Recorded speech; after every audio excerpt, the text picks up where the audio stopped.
wrote, "What did I miss?" Further reveals. Hold on, let's check it out, man. Check it out. Uh, Somebody wrote, "What did I miss?" Further reveals how Drake's lack of self-awareness blinds him from seeing his relationships clearly. He's still talking about how he gave verses to people who betrayed him. The machine chose him to be number one, so rappers had to go through him for ranks. It was business, sir, sir. Somebody else wrote, Kendrick really Ja ruled that Canadian. Pusha T dissed Travis Scott for Clip's album rollout. Why is he always dissing him for the album rollout? That shit is whack. Drake dissed LeBron for Ice album rollout. Drake is back. There's a nuance in being a Drake fan because at one point we were his biggest fans before the stands. At least I was. So we'll tune in because we love music. There's the glimmer of hope that he'll drop something inspiring to restore the feeling, but nothing yet.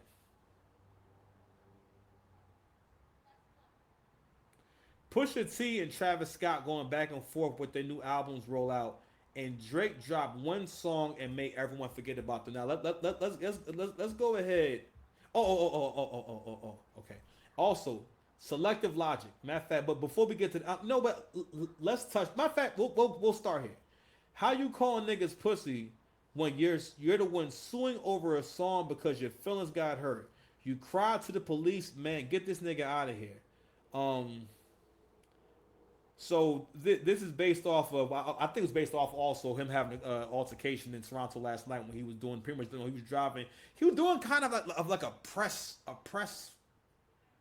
thing. But see, he has a truck and he's driving it through Toronto. It's pretty cool. And someone had called him a pussy or called him a bitch and whatnot. You know what I mean? And he pulled up on him. I'm gonna play that a little bit later. But let's start here, okay? Can y'all see that right? When you are a winner, people want to put you into a box so you can be the version of yourself that they can be. So you know how they go about doing that. They pick things about you. They'll pick a flaw. And again, these are psychological tactics. Now, in the black community, black men fall for this shit. Black men in general, go through all types of skullduggery. It's just so many damn games to the point where I ain't gonna lie. I'm good on y'all hoes. I'm good on all y'all. Oh, I ain't like no instant. I was just sitting here holding the instant. That's crazy. But I'm still good on y'all dames. Y'all listen. It made me sick to my stomach. Who are these niggas? I cried laughing. Yeah, you know what I'm saying? like, we need to stay away from these niggas. So what they'll do is they'll take a flaw, all right, or something that they're telling you is not good. Again, black men, and honestly, the fact that even and that's a black woman who made that tweet, right? The fact that black people think these are all good arguments, it shows why we're losers. We have so much potential. We're so smart. We're so strong. You know what I'm saying? We have all these great genetics, right? But again, without male leadership, you're cooked. Nothing moves forward. The only things that ever moved forward in civilization was male leadership. The moment you start letting women have a bunch of input in terms of leadership in a big way, society has been failing ever since. When women hate themselves, they hate each other more than ever. They on more medication. They take way more drugs. Those are stress relievers because you can't deal with reality because mostly you are filled with the emptiness of everything you lack. Thank you. God bless you. Have a good night. All right. Get up and get out of them relationships. Like, you here, bro? So these kind of arguments work on black men, all right? But the thing is, the world as a whole, matter of fact, black people in particular are getting black fatigue, okay? And as a light-skinned person as well, I would imagine someone like Drake, who has some white family, right? Who was mulatto himself, right? Yo, CGA be calling y'all the tragic mulattoes in real talk. Yo, that's how it be, bro. Like what the things people say about Drake is just like ungodly. But let's touch on the narrative that black people try to create for this the suit between Drake and UMG. That lawsuit is about Drake has been trying to amicably have a contract renegotiation because he's been recouped his deal years ago. They kept prolonging the negotiation, so he put stuff out, but he hasn't given you one like Certified Lover Boy since then, right? Around this time, they're trying to do a contract renegotiation. All of a sudden, there magically is an anti-Drake tour where every media outlet gets on board. Matter of fact, they even went as far as lifting the copyright restriction for content creators so that they can make videos about it, and as long as they speak positively about the song. Media and who's allowed on media platforms used to be controlled for a reason. Unfortunately, this is where media is at now. It is what it is. They had the bread. They had the resources. They you know what I'm saying? They had what they, you know what I'm saying? Yo. Goodness, you've had your surgery. We're good to go. I'll even theorize that the reason now UMG has even tried to go with this defense of, you know, Drake is just doing this because basically he being light skinned.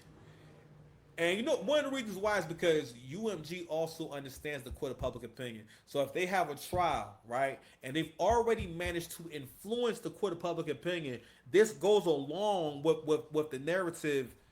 Again, a part of that is the public being influenced by someone who wants to create a version of Drake that he can defeat.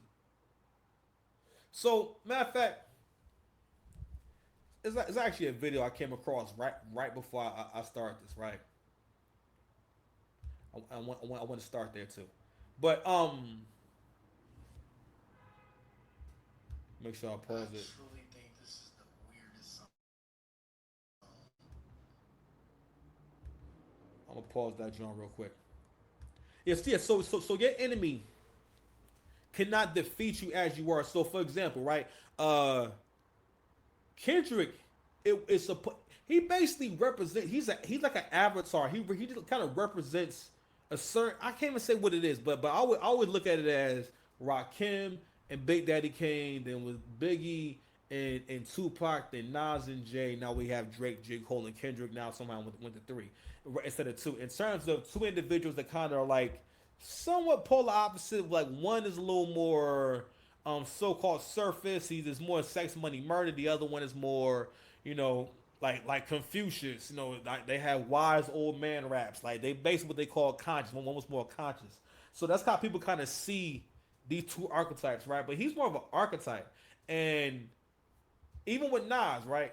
I chalk it up to niggas are lazy and they don't want to actually read books. So they feel smart or feel like, all right, if I listen to a nigga that I think is smart, then okay, I don't have to go read books and actually learn anything. So I want to uphold you as, you know, you're someone who's doing all these amazing things in music to the point where no one will even actually really question, yo, like what you actually do. Because you got to realize that like Nas, what Nas did on Illmatic was more dope artistically. But those are not joints. Like you can't play that really in movies like that. You know what I'm saying? Unless it's a scene of being like in a project somewhere, you can't play that in movies. Like there's nothing on an album that really fits a scene because those are signs of an amazing album. Whereas like Hove has always had those kind of tracks. You feel me? Because Hove always had joints. I remember when the Versus conversation came up, right? And like in the versus conversation, when they first start doing verses where the artists are side by side, you get to hear them rappers sending their records back to back and really compare and get to kind of hear who's the better artist. I'm like, you know what? Nas would die up there. Nas don't got enough joints. Like Nas don't got enough joints for an actual stadium of people of you know what I mean, of a mixed crowd. You understand? But anyway, that's what people want to do with you. So Kendrick was supposed to be this supreme rap. First of all, I don't know why y'all thinking of him like that. I think y'all thinking of him like that because he jammed a bunch of words into a bar and he raps furiously and kind of fast. And somebody actually posted on Twitter earlier also saying, just because you rap fast doesn't mean you rap good. But even the angles that Kendrick took were just lazy. It was based off of like, all right, I know people think that I'm a good dad, and that people everything good you think about Kendrick, you assume that about Kendrick. You have no idea. You can't pull up a piece of media from nowhere with someone saying, "Oh man, I've been around Kendrick and his family, man, and him and his girl." First of all, he's not married to his girl. They have a few kids together. He got a baby mama, and for a diss track, he does a song called "Meet the Grams." That nigga was so tone deaf to making a diss record. He made "Meet the Grams." This was a diss record for somebody. Back in our era, you couldn't rap on beats that weren't hard. You couldn't do niggas would not have listened to the first minute and a half of Euphoria for you to start cooking. Back in 2001, they would have just said you lost because they would have never got that far. All right, but anyway, let me play this video real quick.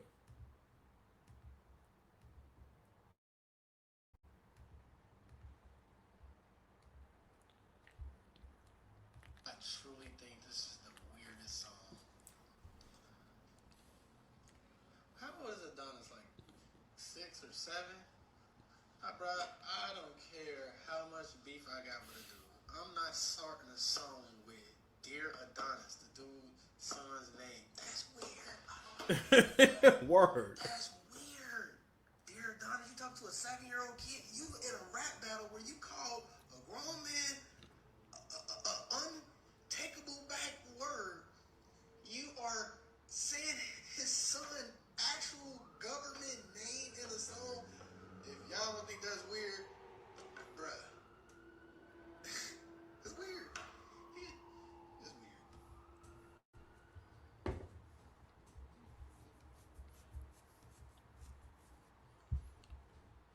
It's very weird. Okay. It is weird. It is weird. So, because here's the thing about black folks, right? Black folks have, excuse me, excuse me, a contingency phony. Matter of fact, it's black culture to be phony with people. It's black culture to switch up on people because that shit is again that is a product of feminine leadership. Because again, a part of feminine behavior, and guys can attest to this shit. Women know that there's power. Women go about dominating you in ways that aren't really physical. So there's always power in surprising someone. The element of surprise will always give you the upper hand. So even if you're not really in a confrontation, a woman blindsiding you with any information or a change of plans, those are all like acts of imposing their will on you. And for her, when she says, hey, when she changes your plans, when she says, hey, we're going here tonight, or make plans for you, or just introduce drama in your life. Hey, listen, hey, Shawnice is in the hospital. A hospital, and you thinking, I don't want to go to the hospital. I just took my shoes off. I'm about to take my socks off. I'm not, and you may wind up at the hospital. Shout out to y'all in them relationships. Hold on, while I'm drinking this on, get y'all some noise. Hold on, where is it? There we go. Get up, man. Get up and get out of them relationships. Like, why are you here, bro? That's what I be saying. Why you here? Yeah, y'all at this point, y'all niggas get into the marriages for a financial safety net. Y'all niggas ain't made the plans that you need to make to be able to take care of yourself long term, nigga. That's why you over here trying to get that whole thing going. Cause I'm like, damn, now I'm working cure every day. I'm like, yo, I'm so glad that I'm doing well enough that I'll never have to really think about getting a roommate for real. Like, that would be cool if I was younger, or if I always lived that way, it wouldn't bother me. Now, being as I lived on my own, absolutely not. All right, I don't care, nigga. I don't care if it's a storage room. I want it quiet. I don't want shit going on in here when I come in here. King of the house. All right. What? Hold on. What? Hit these fucking buttons. You don't even do nothing, nigga. What the? Anyway, so, and I'm gonna keep furthering on. Matter of fact, okay. One of the reasons also I feel like Negroes supported Kendrick is because Kendrick has not gotten better as a rapper at all. For the most part, Not Like Us was a Hail Mary. Shout out to Angry Man. That was a Hail Mary, and it sounded good enough for you to say, yeah, this is going to be the one. All right? Just not only that, it exposed the behavior of, I know we talk about the ambush, right? It exposed the behavior of also how we discredit people as an attack. If you find someone trying to discredit you, meaning attack your reputation, or want people to think things about you that aren't true, yo, women are good for that. That is a feminine behavior. Because again, women attack you primarily. That's why you don't be knowing when she's doing shit to fuck with you. All right, like they attack you so much in ways where that you don't understand that it blows your mind. It would just fucking blow your mind, especially now, because again, feminism has made to where women have an obsession with power dynamic. They have tasted the forbidden fruit of control. Which don't get me wrong, women have always been deceptive. Women have always been women, right? But there were limiters on what they can do. As soon as women got more power in society, women will outright lie. Emmett Till anybody. There's probably countless Emmett Tills, countless black men who have died because the white woman lied. Even up until now. I forget this lady's name where she confessed that I lied about these guys essaying me. I just lied about it, ruined these guys' lives. They were athletes, had their whole life ahead of them. You know what I'm saying? And here they are thinking that, okay, great. We have a Brad worshiper. We're going to have us a nice train, a nice family event, and we're all going to go home. They're not thinking that she's going to go back and say that I was attacked. Women will say that shit. I remember at one point, it was really bothering my family. And at the time, I understood, but it didn't resonate with me. And my uncle was saying to me, he said, have you seen what your BM is posting online about you? You know what I mean? It's like, like she's like talking about you. And anyone who knows her knows she's talking about you. And she kind of had always been doing that. I think my father had mentioned it years before. She's like, yo, do you see what she posts on Facebook about you? You know what I'm saying? Because she be on Facebook talking about you. You know what I mean? And at the time, I didn't really understand that, that's not normal for someone to want to lay next to you and have a relationship with you and still be hateful towards you. I was having another conversation with my mother yesterday. I think I was talking about, she had asked me about her, and I was saying, hey, we're not really communicating right now. And like, I'm telling her all these things, and my mother, she just couldn't bring herself to say, oh man, that's not cool. You know what I'm saying? Like she shouldn't do that. Not that I was looking for her to say anything negative about her, nothing like that. But it was like, you're still that's not supporting me. But women are programmed to stay on girl code and try to help each other in every situation, even if it's someone that's close to them. But you have to realize again, like in African American people see black men as property. Okay. Black men see themselves as property. For the most part, black men mostly want success and a car and anything good that you want black men want in life. They start off, or mostly even till they die, it's to get girls. They're not necessarily thinking, I'll just enjoy having a nice car. They'll be thinking about the girl I can get with this car, which is nothing really wrong with that. But it's like, there's more to life than that. Not only that. You got to realize how, again, the power dynamic. This is one of the many ways, or one of the many reasons why the women didn't get better. You got to a point where like men are working overtime, starting new businesses. Niggas that got to where Eric Man made a really profound point about women complaining about men not being in the dating market. And he made a point about you as mothers and also just in general have conditioned men not to need you for anything. You don't want to clean up. You don't want to cook. And when we think of in the grand scheme of things, if all you as a woman, all you gotta do is cook and clean, these are also things that you're gonna do anyway. You know what I'm saying? It's damn near like saying, I'm not gonna wash my ass as much because if we live together, I'm not gonna wash my That's like saying, if we live together, I'm not gonna wash my ass, and also I'm not gonna pay my rent on time. You know what I'm saying? I'm gonna start paying it late because I'm not gonna just let you just have the security of rent being paid on time and you always got somewhere to live. Like, Who does that? You feel me? But again, power dynamic. But anyway, so with the power dynamic issue is that way of thinking goes on in the black community in men and women. And so what the way it expresses itself is the need to be right. You're more likely to do sign language even if you're a man. Shame, insults, guilt, the need to be right. That has been the tactic for the whole Drake and Kendrick battle. Is that whenever someone's making a point, listen, if you saying you like that, all right, cool. Because me personally, I remember just feeling like, all right, okay. For her Euphoria, I said, all right, okay. Then I heard Meet the Grams. I never even got all the way through that. 616 in LA. Not Like Us was just really annoying to me. It just sounded really, it hurt my ears.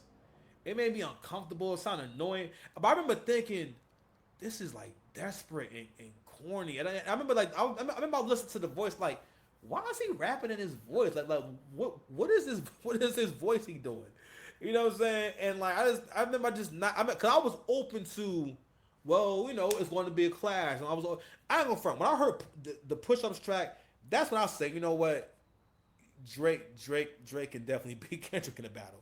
I never thought Kendrick could beat Drake in the back. I never thought Kendrick was that great of a rapper. I don't know why I say that. I never thought about it too deeply.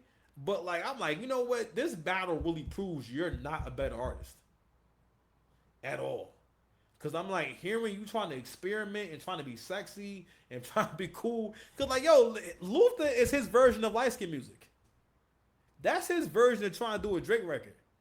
You can't play Luther when you fucking. All right, you can't play no Kendrick when you smashing. I challenge you. Play Kendrick when you smashing. Okay? Your body. If you love me, let me get your body. They don't know what's going on. They never had my back. He told you what's going on, man. So anyway, shame, insults, guilt, and need to be right. So what you saw people do is they do what losers do. What the losers try to do is it'll be a conversation going on, right? And you'll be talking about one thing. What the loser wants to do is change the subject and make it about something else. So people try to go to morals right away in this battle, and then over time, I'm like, for the most part, Kendrick just basically said, "Fuck it, you're a racist." You know what I'm saying? Like, yo, Rick Ross was so desperate to get at Drake that he called Drake a white boy. This is only some bullshit that you will let a dark. It's all, again, the hierarchy. Old broads, black women, black girls, black boys, then black men, and then within black men, dark-skinned ninjas at the top in terms of like privilege. And you know that they don't really got to be shit. You know what I'm saying? They don't got to be smart. They can just they more rude. They have a lot of times they got no manners. A lot of times they're sneaky. A lot of times they'll this do grimy shit. You know what I'm saying? And also you can't say anything about them. Whereas when you light skin, people can make jokes about you being light skinned. Whereas if you make jokes about somebody being dark skinned, maybe not so much now, but like that would be considered like tone deaf. Like, because for the most part, dark skinned people in general are just really insecure, like super insecure. They make everything about being black. Everything's about being dark skinned, and dark skinned people really have in their mind that, always, especially on social media, dark skinned girls talk like everyone hates them so much. Only black men who don't like dark skinned girls, as far as I know, is niggas in Chicago. Hot colder than Chicago. Levi. Yup. You know I told him to go to his room, right? No, I asked him to leave, right? Yo. Anyway.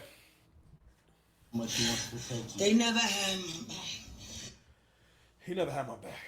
All right. Anyway, well, you know what? You think I have somebody I love in the bricks? That's what they do, man. So it's all manipulation. But let's go ahead and go through a few more of these slides, man. Try to stay on topic, man. I also saw a quick stat.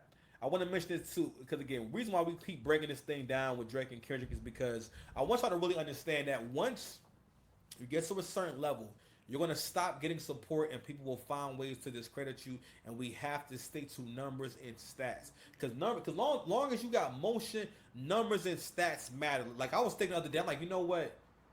Even though I think I had more disposable income, I still made less in 2023 and 2024 than I made in 2025. You know what I'm saying? So like so just from there, I already leveled up. You know what I'm saying? I'm already kind of like back on track.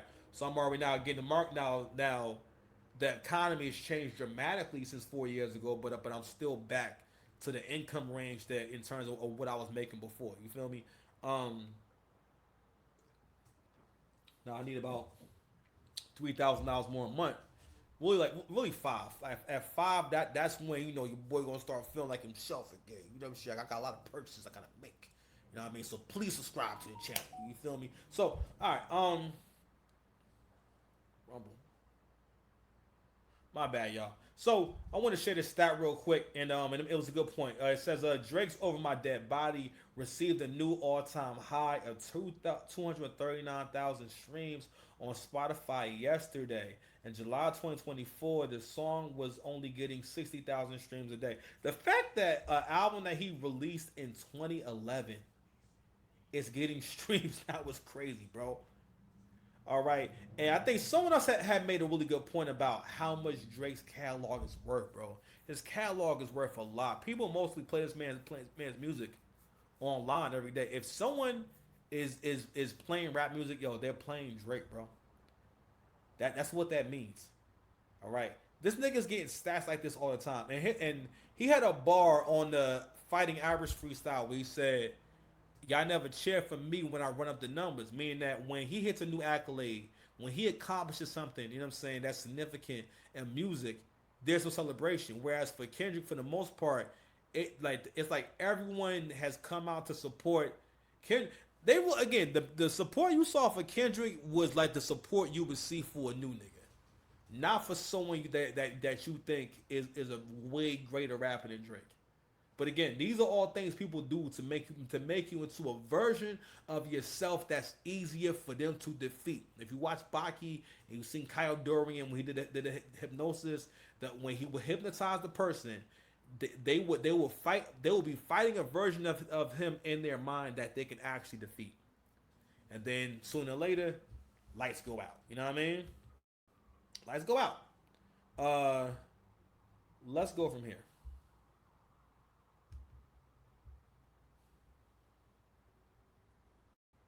Please don't open the spirit.